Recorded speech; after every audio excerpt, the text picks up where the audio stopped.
Lessons learned in the first season that apply off the field. It's coming up next on Spin City's Farm.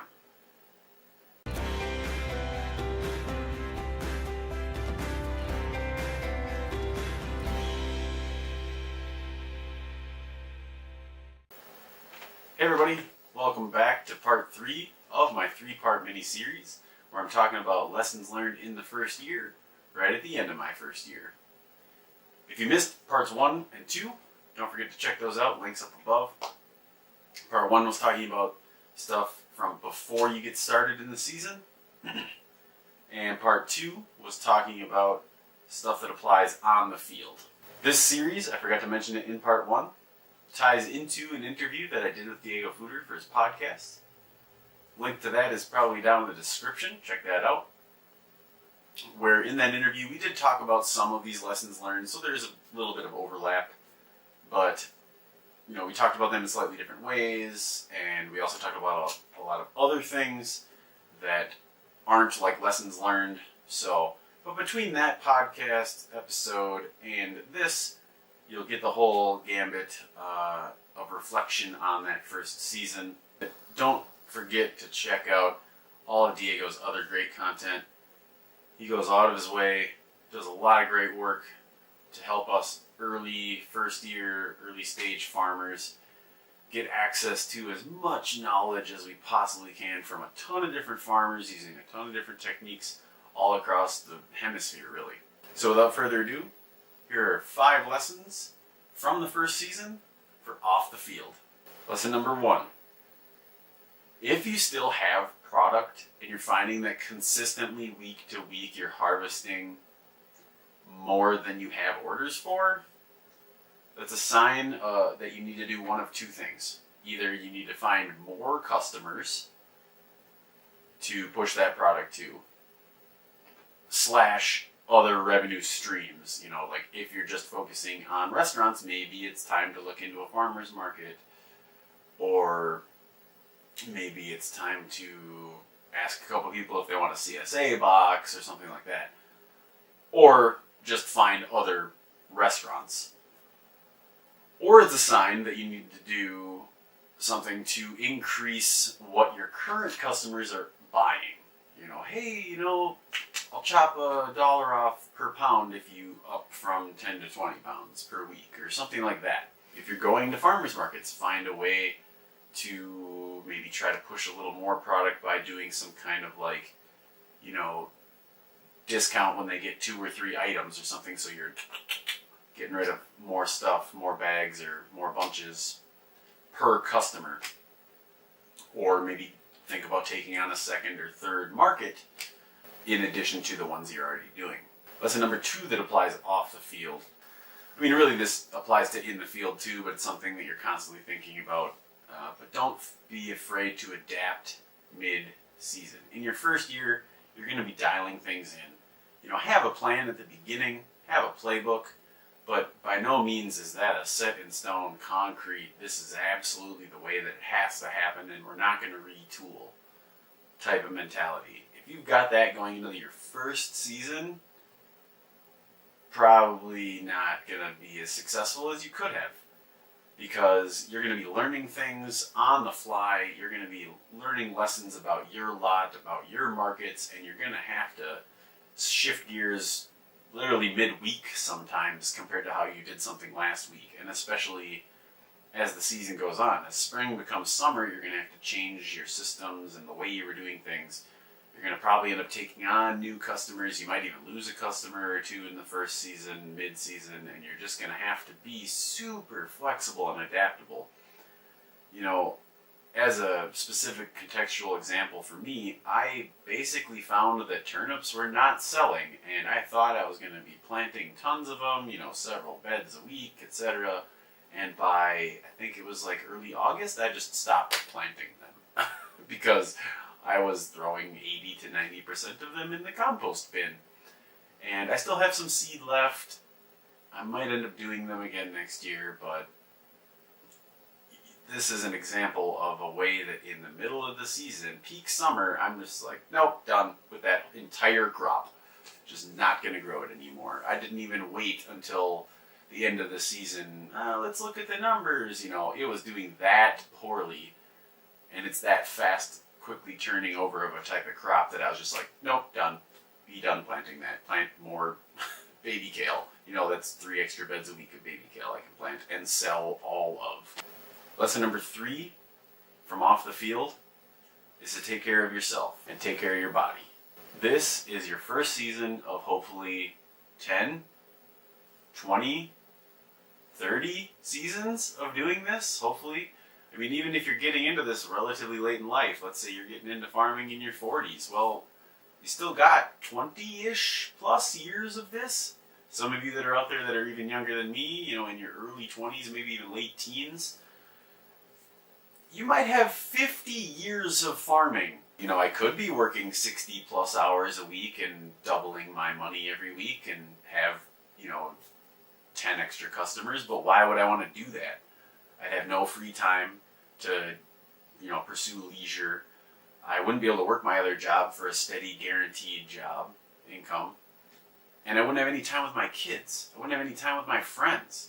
Farming, and really entrepreneurship in general, but especially farming with how physical it is a marathon. It's not a sprint. And especially in your first season, it's your warm-up. Think of your first season as your pre-marathon warm-up. You're not even in the race yet. You're just getting ready. You're just training. You're just warming up for it. And to work a 60-hour week every week for the whole season, 10, 12-hour days, 5, 6, 7 days a week, especially if a lot of you in your first season are probably still going to be part-timing, maybe even full-timing it at another job, you're going to burn yourself out. You're probably getting into farming because you have some sort of other intrinsic motivation besides money. Yes, if you do it right, you can make a good living farming. But most of us have other reasons besides the money to be in farming. And if you burn yourself out on it, if you are crushing your soul with how hard this work is and you're just grinding yourself under the millstone, you're going to lose sight of that stuff. And you're going to even maybe start to resent some of that stuff. And you're going to lose the marathon. You're not even going to get into the marathon because you'll quit at the end of the first season or two. Pace yourself. Don't try to just take it all on in the first season. Tying into that, take care of your body.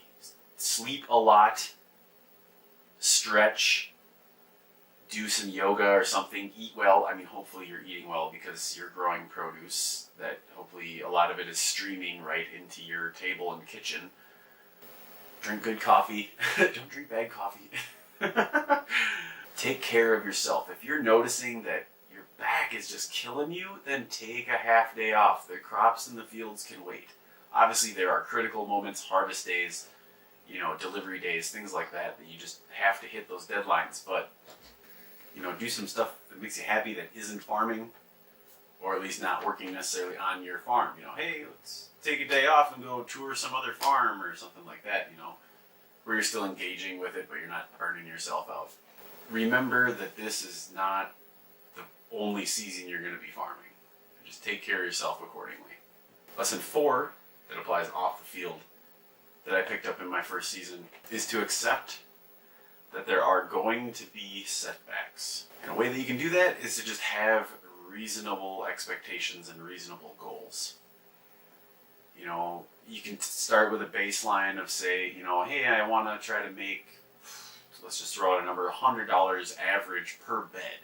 And I've got X number of beds, do that multiplication. Okay, boom, there's a gross target number for the season.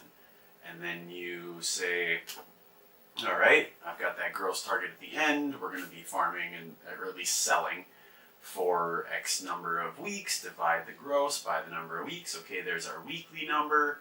Perfect. Let's bell curve it a little bit because obviously in the spring and fall we're not making quite as much. You get a little more in June, July, August. Okay, sweet. There's our kind of weekly average curve, and just be reasonable about that though. These numbers that you hear these super experienced guys throwing out there, they usually talk about it with some temperance and say, this is an end goal. Remember that it took us years to get there.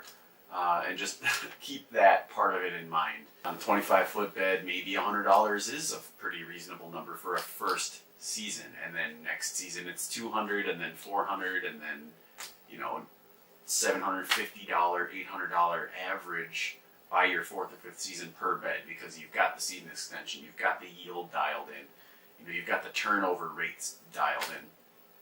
But in that first season, you're not going to make $800 a bed. I just tell you right now. You're not going to have the customers, you're not going to have it all dialed in well enough, and you're still going to be learning so much that you're not going to hit that perfect number. Understand that in the first season you're not going to be totally efficient, and that you are going to be spending more time on things than maybe you've seen some of these other farmers spend that time on, because they've just developed the muscle memory to do it, boom, super fast. You're still tinkering with, like, should the wash sink be here or here, and what's the most efficient system for that? And you're going to constantly be refining those systems throughout the season, and that not everything is going to go perfectly. You might have some irrigation failures, you might have some poor germination, you might have some pest pressure you didn't anticipate. And just take those instances where there are setbacks and where things don't quite meet expectations as learning moments. Say, all right, we had an irrigation failure. Why? Why did that happen? How can we fix it and mitigate it and prevent it in the future? We had this huge pest pressure. All right, do we need to not grow that crop? Do we need to not grow that crop during that time of year? Do we need to rotate more frequently? What's the solution here? Don't focus on what happened. Focus on what the solution to what happened is. You'll reduce your stress, you'll be a lot happier, you'll enjoy your farming a lot more, and you'll be pumped for season 2 come November. The fifth and last lesson learned in my first season that applies off the field is that it's really important to create systems. I'm not going to tell you what those systems are in every single instance. That's not what the point of this bullet is. The point is that in everything you do, you got to have a system. This is for several reasons. One, it keeps you at maximum efficiency. If you're changing the way you do something every single time, you're not going to be efficient at it. If you have other people helping you, whether it's a friend or a relative that's helping you for a one-off day because they want to come over and help, or you have some apprentice type situation or an actual employee, the bottom line is you got to make a system. You got to be systematic in your approach to everything. I mean, go into any business, any entrepreneurship, they're not going to be changing up the way they do things every time that they do them. It just doesn't make any sense. You've got to say, we're going to do it steps A, B, C, and D. When we go to do this task out in the field, these are the tools we bring, because nothing's worse than going out to your field. You're, 1,000 feet away from the work shed, or maybe on a multi-locational urban lot, you're half a mile away, and you say, whoops, forgot to bring that tool. There's 20 minutes wasted where you're going back, picking up the tool and getting back out there, breaking up the rhythm, breaking up the flow. If you were systematic, if every time you go to do bed prep and turnover, you bring these 6 tools, then boom, it's done. It makes it easier to train people and teach them how to do things. It keeps you efficient, and it keeps you sane, keeps you efficient on your time and your energy. When you start talking to potential customers, they're going to be able to sense that you're squared away. When you're talking about your business and you're like, yep, we do this, and this. Our week looks like this. We deliver on Friday. We harvest and wash on Thursdays, blah, blah, blah. Our week is a system. Each task in that week is a system. These are restaurants, these are grocery stores that, they're systematic in their approach, and they're going to appreciate a supplier who is also systematic, because that means you're going to be more reliable and you're going to be a better business partner to work with. And they're going to appreciate that, and they're going to buy more from you, and they're going to buy more frequently from you and more regularly, and it's going to help your bottom line. So, all that comes back to making systems and sticking with them, refining them when necessary, and implementing them every time you do a task. So these have been 5 lessons learned in my first season that apply off the field. To recap, if you've still got product, either find an additional revenue stream for that, or find your customers that you currently have and get a way for them to be buying that excess product from you. Don't be afraid to adapt mid-season. Take care of your body and yourself, mentally, physically. Accept that there are going to be setbacks and have reasonable expectations for what you're going to be able to accomplish in the season. Create and implement systems for your week, for your season, and for each task on your farm. This has been part 3 of my 3-part mini-series of lessons learned in the first season here at Spin Cities Farm. I hope you've enjoyed it. Again, if you didn't check out part 1 or 2, please do so. Links are down in the description and right up there. Thanks so much for watching. I'll see you next time on Spin Cities Farm.